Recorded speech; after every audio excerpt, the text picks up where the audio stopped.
I am hanging out around the house today and thought I'd come on and talk about something that I get a lot of questions on, like why did you move out of the country? Where did you move to? How did you do that? How did you know how to do that? And so I thought I'd just talk about that journey today and, how that ties into life for me. I grew up on the West Coast. I grew up in California. I was born in California and stayed there until I was 18. I was finished my sophomore year in college and then moved to the South. I moved to Alabama, deep South. So it was definitely a culture shock moving from California to the deep South. And it's been a different kind of culture adjustment moving from the South now to Ecuador. And I thought I'd kind of talk about that and some of the whys and some of the benefits that I'm finding by living outside of the country. A lot of individuals that are thinking about moving out of the country from all different ethnic backgrounds, but especially people of color, Black people that are looking to move outside of the United States. And for me, it came at a really interesting time in life where I had maximum opportunities. All of my children are adults living on their own families. They've finished at least undergrad. I've got one that's still in med school that'll be graduating in May. But for the most part, they're independent and living in their own life. And so I didn't have any small children, anybody that was dependent on me. And I decided that I wanted to make a change. And so towards that end, I decided to retire. I was living in South Carolina. I was working as a farmer. That was my full time vocation. I was running a small hobby farm, 5 acres, with a farm to table restaurant and a catering company, and was doing a bunch of other really cool things that tie into my passion, which is sustainable community work and how we create that. And I decided that I was going to sell it all. I liquidated. I made the decision April 30th of 2022, and said, okay, this is the drop dead date. Either we continue, we keep doing what we're doing. I've been doing that for about 5 years there on the farm. And I decided that, I really feel like this assignment is over and I'm ready to move into a new chapter of life. I think in life, sometimes you just decide you want to do something different. And so I was able to liquidate everything, but I didn't know what I wanted to do next. I know what some of my passions were, but part of the dream for me of retiring wasn't really about, okay, I'm done with life and, professional work. It was really about owning my time. People would ask me, what are you going to do when you retire? I was like, what retired people do. Like, I've been watching them. They do whatever they want to do. And that's my life goal. I want to own all of my time. I want to be able to afford to own all of my time, because you can own all of your time and be homeless. And that wasn't the vision. But I wanted to be able to afford to live a relatively comfortable life, but own all of my time. And I wanted to have time to do the things that were important. For me, doing farm work is it's an everyday job. Especially when you have livestock, you have to be concerned every single day. It's not like a job that you can ever leave. If you decide to go out of town or leave too early in the morning, somebody's got to do things like tend to your animals and collect eggs. And so that lifestyle took so much time and took so much investment of life energy that I really felt like it was not giving me time to do the things I was really passionate about, even though I was passionate about that thing. And so here's how my exploration really went. Once I closed out enough of the loose end strings there, I moved off the farm, found a little apartment in the closest town, because I was living in a rural area in South Carolina. So I moved into the town that was in my county. And I said, I'm going to take some time to rest first.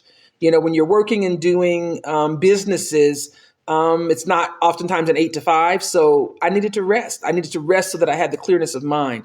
And then I decided to do some traveling. I started thinking about the things that I wanted. And one of them was freedom of time. So the economics of places was real important to me. And I began looking, where are places that I can live affordably? Because the goal was, if I could retire now, and at the time I was 49 years old. If I can retire now and afford to be in a situation in life where I have the choice of choosing even work stuff, what I'd like to do.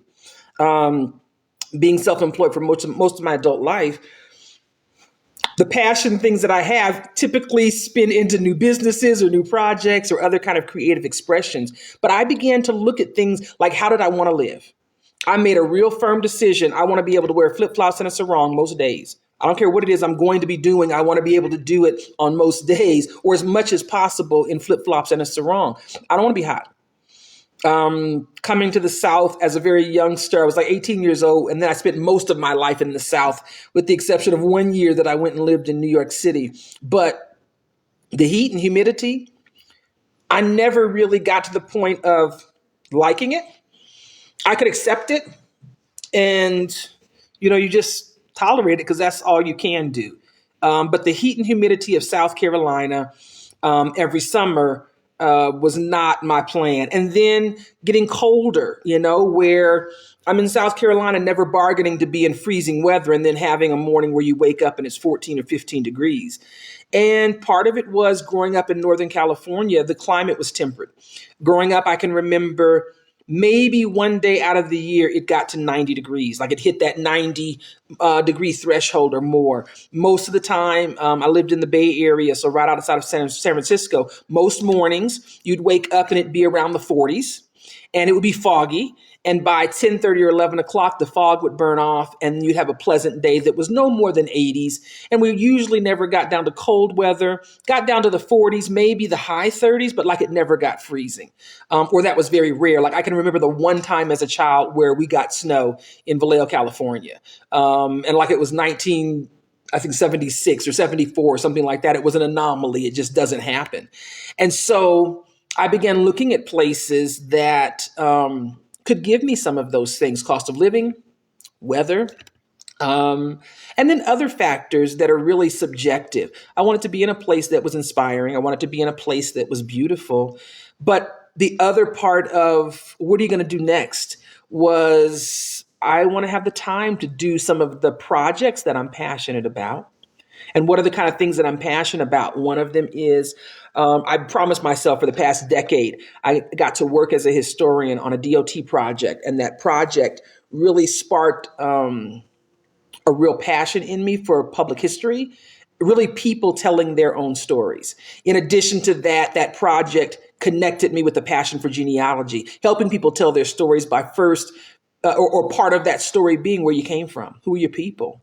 What's the story of your life? So I think there's a lot of value in that. There's a lot of value in embracing your own identity, but there's a lot of value in it from other areas. If you look at some of the science now that talks about being connected, epigenetics and things like that, and now there's DNA testing that lets us see how we're connected, like that became important to me or something I'm passionate about. And one of the things I said I was going to do when I retire was I was going to do documentary work, work as a historian, documenting shaman history, shaman medicine, and how that plays a part in community. How does that play a part as a balancing factor in community or as a factor that helps community stay sustainable? And so I began thinking about those things on the personal note, like healing is a big thing. I'm passionate about healing, and I believe that healing is a continuous process. And I began to look in my own personal life, like what's the next chapter in your healing journey? Well, a lot of my imbalance, not a lot, but some of the imbalance in my life, especially being a person that was self-employed and kind of driven, was an imbalance of taking care of myself. Like that's the easiest way to be honest about it. Working 20-hour days, 7 days a week kind of thing. I worked in farming with a restaurant with a full staff, and it'd be 8 or 9 o'clock at night, and I realized I'd had nothing but a couple cups of coffee in a place where, like, I'm raising the food. I'm raising the produce and the meat, so it's clean, or at least as clean as possible. Like, I know where my food comes from, and I have a staff that could cook it, and I'm still not eating, not taking care of myself. And part of my realization is, like any other type of healing, if you're doing emotional healing, you got to go and do the damage. There's not an easy way. And so part of my looking was also about, I want to find a place that's got the least resistance to healing. For me, physical healing. the damage I've done to my body that nobody else is to blame for, but that I'm responsible for fixing. And so I began kind of putting together a mental list of things that I wanted my life to be. As I was thinking about where I wanted to do the next chapter of life. And I told my kids, they were, adult children that try to parent you, what are you going to do, mommy? What are you going to do? Where are you going to go? And I was like, I don't know. I'm going to take a gap year. I'm going to take a gap year and give myself time to think about what I want, think about where I'd like to live, not so much specifically just the location, but what are the things I want to have access to in my life, like the surroundings of my life. What do I want that to be? And with children out of the home and kind of responsible for themselves, I could be anywhere in the world. And that was like, at first, it was like really exciting. Like I could be anywhere doing anything in the whole wide world that I want to do. And then it was like, oh, wait, that's a whole lot of places to have to sort through. Wait a minute. You better put some other things on your list to try to narrow down, like where you even start looking. And one of the factors, I have children, but I have grandchildren. And at the time, I was thinking about this.